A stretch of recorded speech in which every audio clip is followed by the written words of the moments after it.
Cool.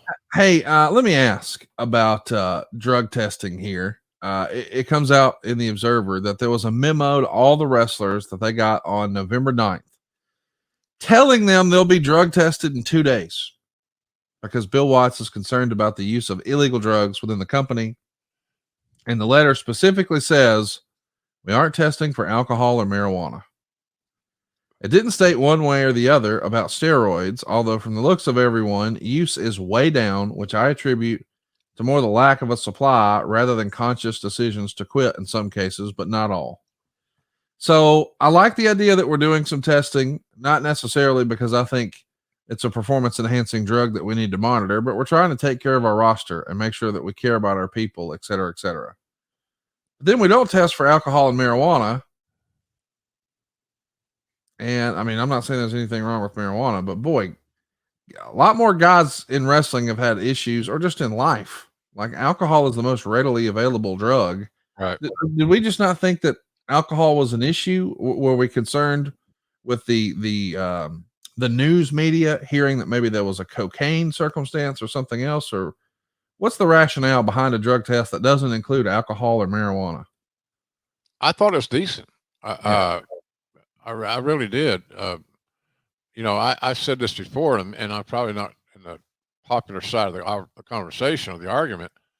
I'd a lot rather have a talent sitting in his room Oh ordering yeah. a pizza and smoking a joint as to go to the strip bar and where all these other alpha males are and put themselves in jeopardy.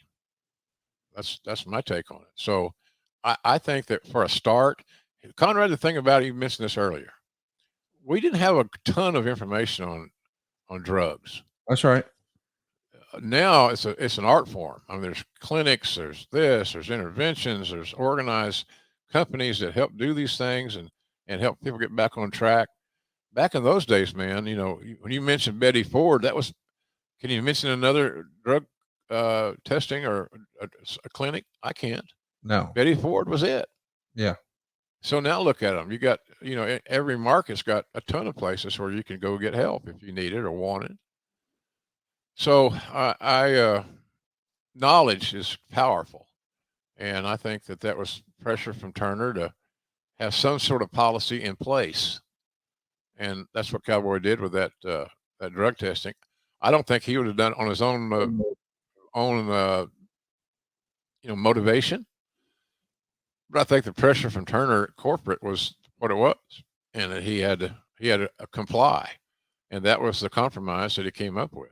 It feels as if this drug testing, in my opinion, is probably done A, because we know that we've got the whole steroid trial thing hanging over us, but B, man, we just had this whole circumstance on the other channel with the Ultimate Warrior and the British Bulldog. And if they got problems and them being the market leader, them being the WWF, it stands to reason that, well, people might start asking questions over here too, right? Yeah, well, absolutely. It had to be addressed. It was just a sign of the times. And again, the sign of the times, meaning that we're going to start traveling a road that we had not previously been on.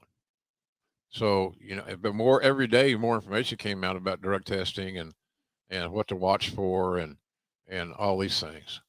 But it wasn't good in this respect that it opened the door for a lot of second guessing. And I never had any talent. I wasn't head of talent relations, so I don't know exactly how all this went down. But I do know that Cowboy probably would not have done drug testing if he had not been kind of shoved in that direction.